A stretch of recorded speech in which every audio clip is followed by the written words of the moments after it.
Assalamualaikum warahmatullahi wabarakatuh. Sebelumnya, perkenalkan nama saya Salsabila Azara. NIM saya 5201 421079. Saya dari Prodi Pendidikan Teknik Mesin. Baik, pada kesempatan kali ini saya ingin memaparkan jawaban saya pada ujian tengah semester saya dengan matkul Pendidikan Agama Islam. Soal pertama. Setelah menonton video yang telah diberikan tentang ijtihad, apa sih pelajaran yang dapat diambil dari ijtihad itu sendiri? Nah, ajaran Islam merupakan agama yang relevan sepanjang zaman. Namun tidak semua kejadian atau peristiwa termaktub dalam Al-Quran dan Sunnah Nabi Muhammad SAW. Karena itulah dibutuhkan ijtihad untuk memecahkan masalah umat Islam kontemporer dengan bersandar pada fondasi dasar ajaran agama Islam. Dan dapat diketahui bahwa secara definisi ijtihad artinya mengeluarkan tenaga dan kemampuan untuk mendapatkan kesimpulan hukum Islam yang pasti berdasarkan Al-Quran dan hadis, sehingga masalah-masalah dapat terselesaikan secara benar dan secara pasti. Contoh hasil ijtihad yang akan saya bahas pada kali ini yaitu pinjaman bank. Sudah kita ketahui bahwa pada zaman dahulu atau zaman Nabi Muhammad SAW tidak adanya bank, sehingga kita tidak tahu nih apa hukum dari meminjam bank.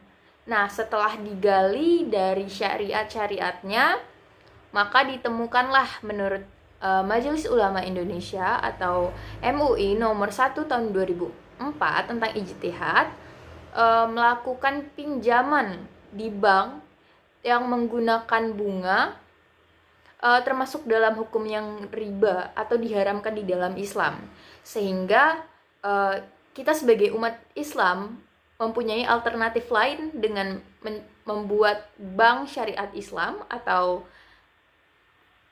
sejenisnya yang dapat meminjamkan uang tanpa memberikan bunga kepada peminjam.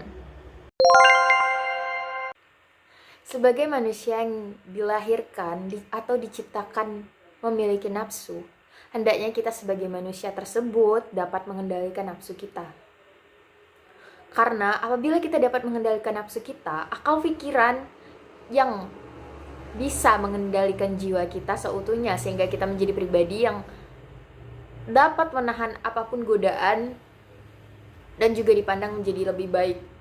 Namun apabila kita tidak dapat mengendalikan nafsu kita, pikiran kita menjadi kalut, tidak terkontrol, keji, juga sesat, sehingga kita bisa saja dipandang orang-orang sebagai pribadi yang jelek, buruk. Karena Allah ingin kita tetap rendah diri sebagai manusia, tetap bersyukur bahwa kita tidak ada apa-apa atau tidak sebanding dengan Allah Subhanahu wa Ta'ala. Seharusnya kita bersyukur sebagai manusia dapat merasakan hidup di dunia ini, tetap bersyukur karena kita ada dan Allah menciptakan langit dan bumi untuk kita beserta isi-isinya. Untuk fungsi dari ibadah bagi kehidupan manusia itu tentunya sangat banyak. Yang pertama itu mewujudkan hubungan antara hamba dengan Allah Subhanahu wa Ta'ala. Mewujudkan hubungan antara manusia dengan Tuhannya dapat dilakukan melalui ibadah-ibadah yang diwajibkan atau disunahkan.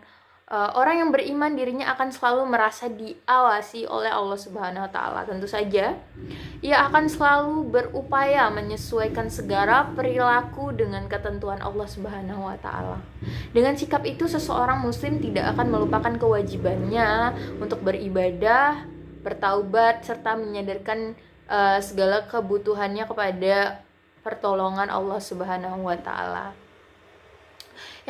Yang kedua ada mendidik mental dan menjadikan manusia ingat akan kewajibannya dengan sikap ini. Setiap manusia tidak akan lupa bahwa dia mempunyai suatu kewajiban yang harus dia laksanakan.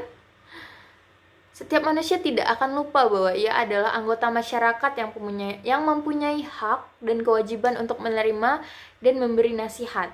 Oleh karena itu, banyak ayat Al-Quran ketika berbicara tentang fungsi ibadah menyebutkan juga dampaknya terhadap kehidupan pribadi dan masyarakat.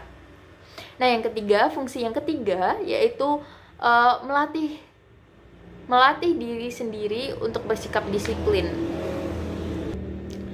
Melatih diri sendiri untuk bersikap disiplin adalah suatu kenyataan bahwa segala bentuk ibadah menuntut kita untuk berdisiplin. Kenyataan ini dapat dilihat dengan jelas dalam pelaksanaan sholat, mulai dari wudhu, ketentuan waktunya, berdiri, ruku, sujud, dan aturan-aturan lainnya. Mengajarkan kita untuk berdisiplin.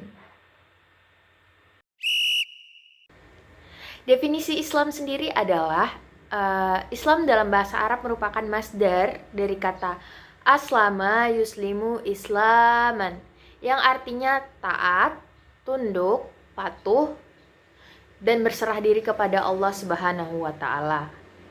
Maksudnya, merupakan Islam adalah agama yang damai dan hendaklah setiap muslim menjaga perdamaian tersebut.